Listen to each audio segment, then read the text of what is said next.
India आए एक lesbian couple को घेरा काली चुड़ैल ने। दोस्तों, ये कहानी है एली और लिंडा की, जो न्यूजीलैंड में रहते थे। पिछले 5 सालों से उनका अफेयर चल रहा था। काफ़ी नज़दीक आ चुके थे एक दूसरे के बगैर रहना अब तो नामुमकिन ही था। और इस अफेयर के 2 सालों के बाद ही दोनों लिव इन में थे। काफ़ी इंटीमेट हो चुके थे दोनों एक दूसरे के साथ। जब भी दोनों जॉब से फारिग होते तो सीधा एक दूसरे को मिलते। यही उनका रूटीन था कई सालों से। और अपने इस अटूट बंधन को अब वो शादी के बंधन में बदलना चाहते थे। दोनों के घर वाले भी बिल्कुल राज़ी थे इस बात के लिए। लेकिन ऐसा होने से पहले दोनों का मन था किसी वेकेशन पर जाने का, एक मेमोरेबल वेकेशन। तो दोनों ने डिसाइड करा क्यों ना इंडिया पहुंचा जाए। और वहाँ उन्होंने सेलेक्ट करा गोवा को, क्योंकि उनके कई सारे फ्रेंड्स भी गोवा जा चुके थे और उन्होंने बहुत मज़ेदार बातें सुनी थीं। वहाँ पर उन्होंने एक 5 स्टार होटल बुक कराया और एक बड़ी सी विला ली। होटल बहुत ही सुंदर था और बिल्कुल बीच के नज़दीक। अपने जैसे कई और कपल्स उनको वहाँ मिले। कईयों से तो उनकी बात भी हुई। होटल पहुँचते ही दोनों बिल्कुल रिफ़्रेश हो गए थे। उन दोनों को होटल इतना पसंद आया कि उन्होंने अपना स्टे 1 हफ़्ते और बढ़ा लिया।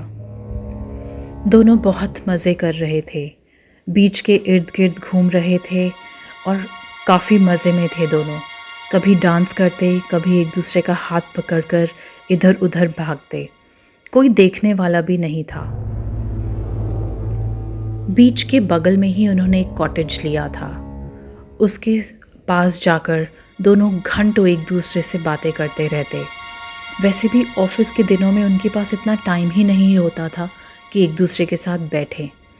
लेकिन यहाँ पर तो माहौल कुछ और ही था। दोनों सिर्फ एक दूसरे के साथ एंजॉय करते हुए हर एक पल। उन्हें गोवा का ये बीच बहुत पसंद आ रहा था। सन बात करते करते वो दोनों बहुत एंजॉय कर रहे थे, पूरी दुनिया से बेखबर, बस एक दूसरे के साथ। उनके होटल के एकदम पास एक बहुत पुराना सा ग्रेवयार्ड था। पूछने पर पता चला कि वो गोवा का सबसे पुराना ग्रेवयार्ड है। काफ़ी अंधेरा रहता था वहाँ पे। एली और लिंडा ने कई बार आते जाते उस ग्रेवयार्ड को देखा और उसके भयानक रूप को देखकर वो कई बारी डर भी जाती। न जाने क्या था उस ग्रेवयार्ड में कि लिंडा और एली जब भी उसके बगल से निकलती तो उनके दिल से एक सिहरन सी दौड़ जाती, जैसी वहाँ की हवा में ही कुछ काला जादू हो रखा हो। तो फिलहाल दोनों घूम फिर कर अपने होटल जा पहुँची और अपने रूम की तरफ बढ़ निकली। दोनों बहुत ही खुश थीं। पूरा दिन उन दोनों ने बहुत एंजॉय किया था और रूम पर पहुंचते ही दोनों ने म्यूज़िक चलाया और डांस करना शुरू करा। काफ़ी ज़्यादा एंजॉय कर रहे थे वो दोनों। दोनों की खुशी का कोई ठिकाना ही नहीं था। अभी वो दोनों मज़े कर ही रहे थे कि अचानक डोर पर नॉक हुई और जैसे ही लिंडा ने जाकर डोर खोला, सामने देखा कि वही लड़की है जिसको नीचे रिसेप्शन पर भी उन्होंने देखा था। वो पॉन्ड के पास कुछ रोज़ पेटल से सजावट कर रही थी और काफ़ी अजीब सा था उसका पूरा लुक। और जब ये दोनों एली और लिंडा उस लड़की के साइड में से निकले थे तो उस लड़की ने उन्हें काफ़ी देर तक घूरा और बार बार कभी अपने आप को छूती, कभी अपने बदन को छूती और वापस लिंडा और एली को घूरने लगती।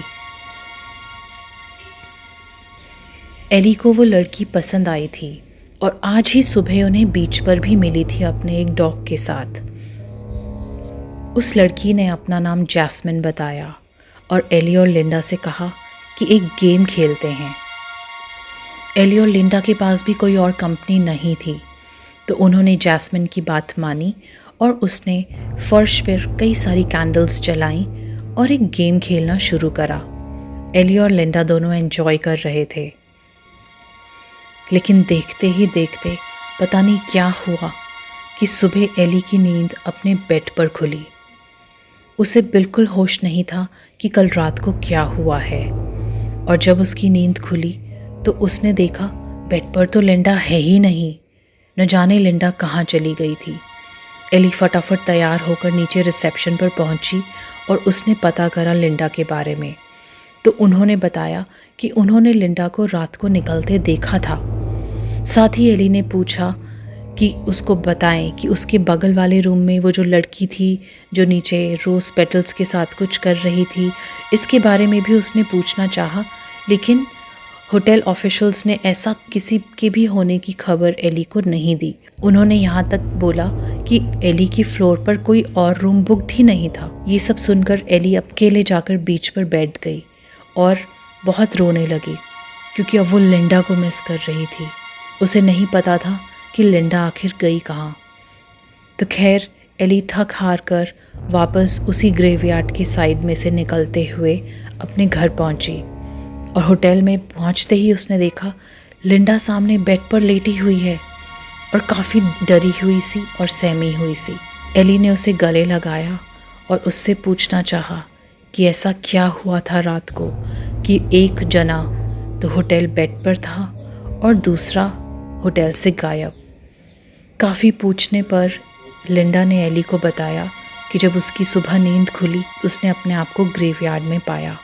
एली ने देखा कि लिंडा काफ़ी शौक में है, तो वो उसको प्यार से अपने पास बिठाकर शांत होने को कहने लगी, और दोनों धीरे धीरे शांत हो गए।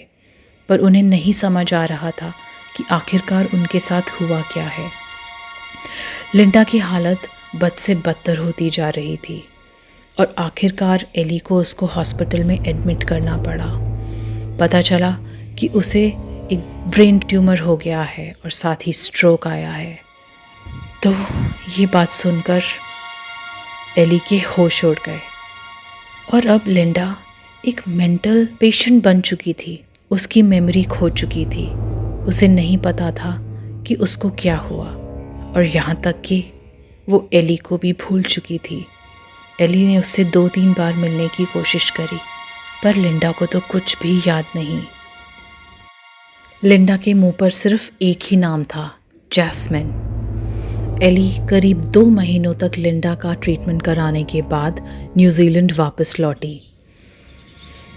अपना जॉब रिज्यूम करा, और हर 2 महीने में वो लिंडा से मिलने वापस गोवा जाती रही। लेकिन उसकी तबीयत में बिल्कुल भी फ़र्क नज़र नहीं आया। हमेशा उसके मुंह पर बस एक ही नाम होता था, जैस्मिन। एली को तो वो बिल्कुल भूल चुकी थी। इनफैक्ट उसको अपनी लाइफ का कोई और एस्पेक्ट याद ही नहीं था। तो एली हमेशा कुछ दिन गोवा में रहती, उसकी देखरेख करती और वापस न्यूजीलैंड आ जाती, क्योंकि जॉब भी ज़रूरी था, और इसी जॉब के पैसों के ज़रिए वो लिंडा का ट्रीटमेंट भी अफोर्ड कर पा रही थी। लेकिन अचानक एक दिन गोवा से ये फ़ोन कॉल आ ही गया, जिसमें डॉक्टर ने बताया कि लिंडा ने सुसाइड कमिट कर लिया है। एली इस शॉक को झेलने के लिए बिल्कुल रेडी नहीं थी। अब उसका इस दुनिया में कोई भी नहीं था। रात को जब बैठे बैठे एली की आंख लगी तो उसके सपने में इतने दिनों में पहली बार जैस्मिन आई, और उसने एली को बोला, अब मैं तुम्हें भी अपने साथ लेकर जाऊंगी। एली की नींद एक झटके से खुली, और उसको लगा जैस्मिन ने धीरे धीरे उसको भी अपनी चपेट में घेर लिया है।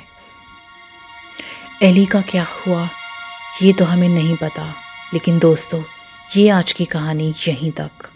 अगर आपके पास भी ऐसी कोई भयानक कहानी है तो प्लीज़ कमेंट्स बॉक्स में शेयर करें, मैं उन्हें ज़रूर पढ़ के सुनाऊंगी। और तब तक अपना ख्याल रखिए। धन्यवाद।